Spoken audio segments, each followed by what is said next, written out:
channel. It is another hot day where I live. It is currently summertime, which I'm sure is quite unrelatable as most of my audience is American. But if you didn't know, I am from and live in Australia, and we are in the midst of summer. I live in quite a cold part of Australia, down south in Victoria, but we do still get our hot summers. Today I have a small little book haul for you all.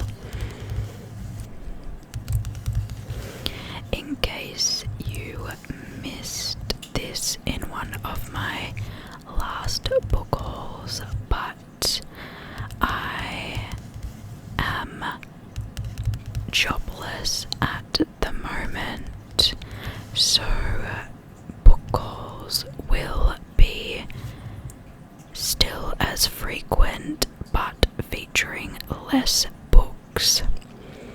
I have a casual job lined up,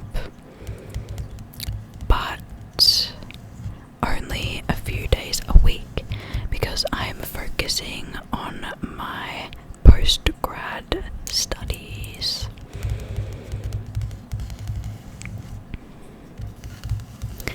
I still have rent to pay though, so that is why I am purchasing less books, and a majority of the books that I am purchasing are thanks to gift cards from friends and family for things like Christmas and birthdays.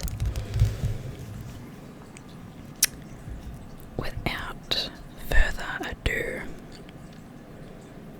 this first book I have to show you, I got recommended by my friend who said it is like a Studio Ghibli movie in a book. It is called The Lonely Castle in the Mirror.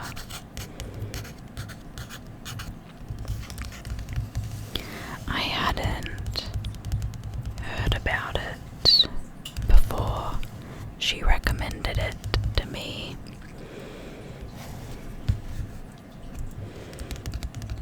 It is by Mizuki Tsujinura.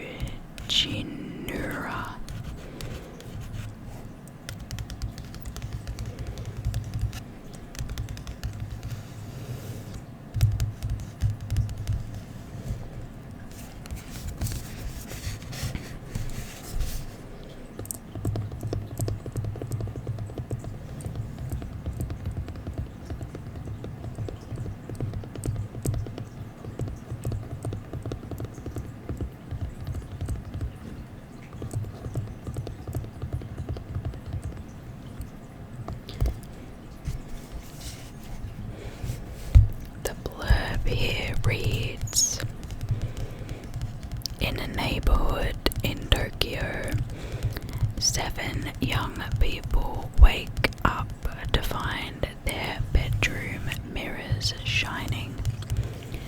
Placing their palms on the surface, they are pulled through into a wondrous castle where they encounter not only each other but also their taskmaster, a bossy young girl in a mask named Wolf Queen. Though they don't know it yet, they all have one thing in common: eager to uncover the secrets of the castle while keeping their own.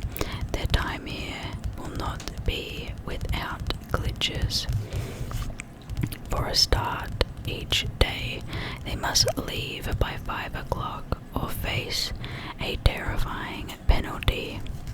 They must all hunt for a key that will grant only one wish. They must tell no one about their experience.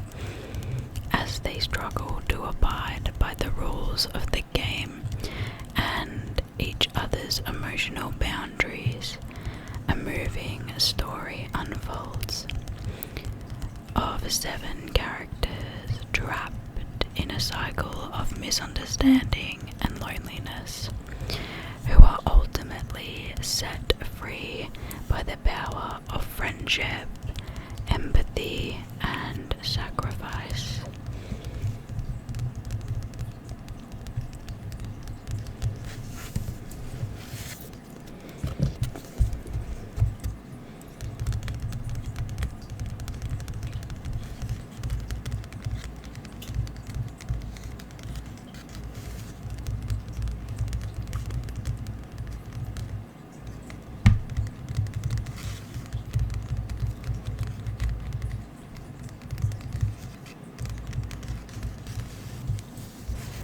So I am excited to give this one a read. The next book that I have to show you is a classic,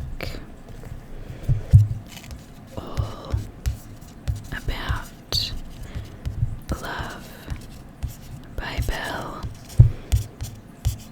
Hooks.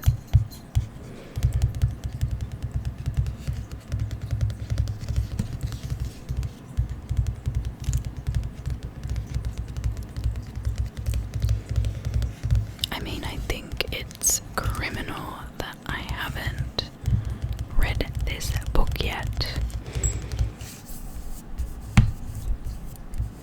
It got some dirt on it or something. Classic.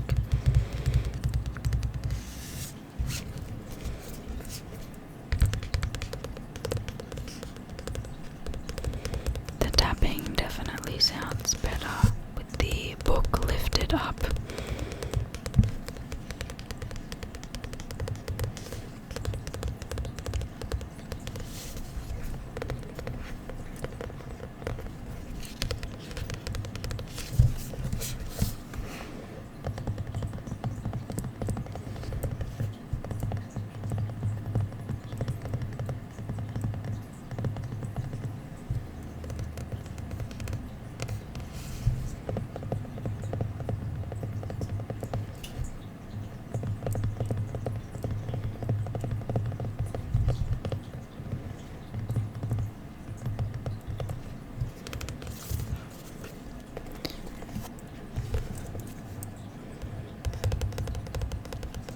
Blurb says,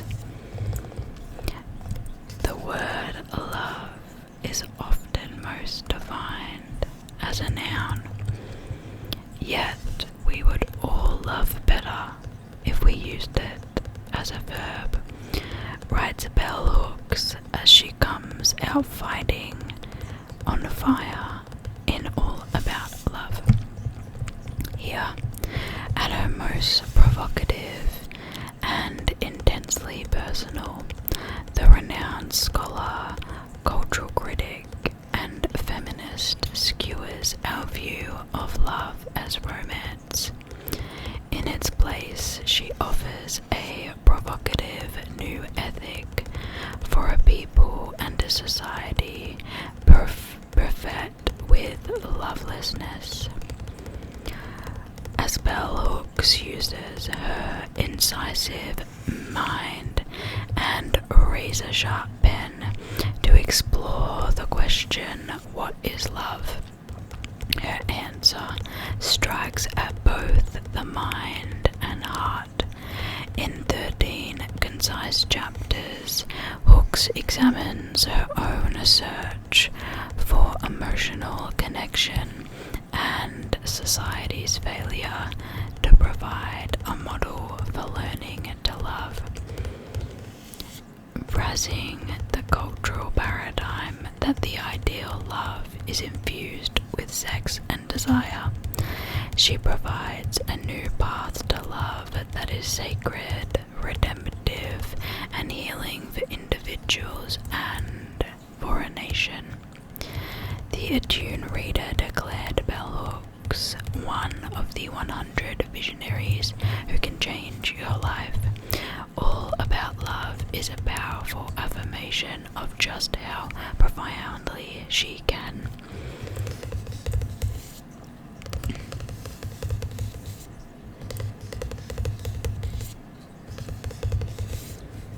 I'm very excited to read this one. I've heard nothing but amazing things about Bell Hooks. I do have her other book on my shelf. I think it's called Talking to Men About something. I can't quite remember, but in terms of feminism and women's rights, Bell Hooks is a pioneer, and it's honestly my life goal to read all of her works if possible, because she's just amazing. I wonder if there's a photo of her in here. She has unfortunately passed away now, but she is a queen. I have art on my mind by her as well. I just am forgetting the name of the other book. Super keen. In a similar vein, the next book I have to show you is called Consent Laid Bare. Sex, entitlement, and the distortion, of desire, by Chanel Condos. This is an Australian author.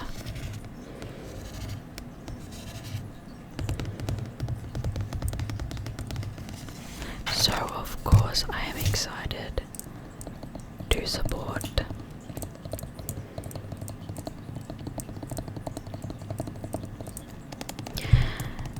If you guys watch my reading wrap-up videos regularly, a book I read last year called Bite Back by Hannah Ferguson. Chantel's book is mentioned in that quite often. No, sorry, I read Taboo last year. This book is mentioned quite often in Taboo. Same author though, Hannah Ferguson. Great book, recommend.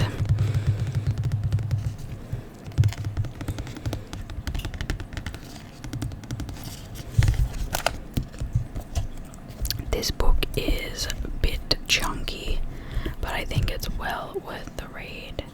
It's not the regular, normal size of a book. It's only just under 400 pages, but you can sort of see that it's a little bit thicker, wider. Okay. In 2021, Chanel Condos posted on Instagram asking people to share their stories of sexual assault during their schooling years. This post unexpectedly went viral, and almost 7,000 people sent in their testimonies describing behavior that constitutes rape. Virtually none of these instances were reported, and almost all of them were perpetuated by people they knew. How and why is this happening in an era of growing equality? Chanel Contos argues that when it comes to sex, we are still working with an outdated social contract that privileges men's pleasure at the expense of women's humanity. Consent laid bare challenges the lingering inequality that reinforces this behavior. It asks if consent is possible in a world where female sexuality has been hijacked by forces such as porn, patriarchy, and male entitlement. It gives girls and women the encouragement to seek sex that is truly enjoyable and equips them with the information they need to properly consent. It asks boys and men to become advocates for sex centered around intimacy rather than fueled by aggression. It is a battle cry from a generation no longer prepared to stay silent.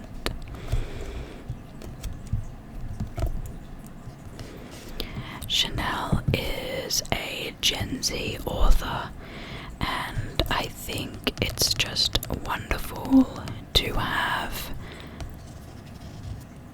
people my age coming out with such incredible novels. Well, this isn't a novel because it's non-fiction, but you know what I mean.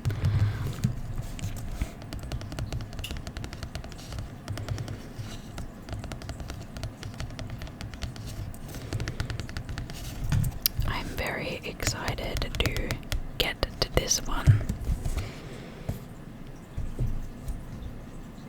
The last book that I have to show you today is a short book called, my phone case just dropped into the video, thank you, A Room Above a Shop. A room above a shop by Anthony Shapland.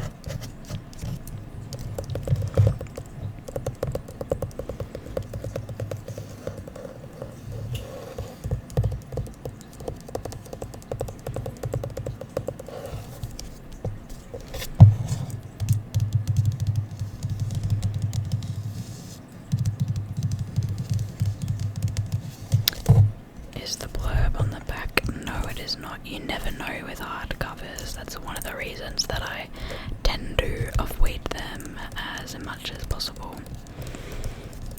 Also because they're bulky and difficult to handle.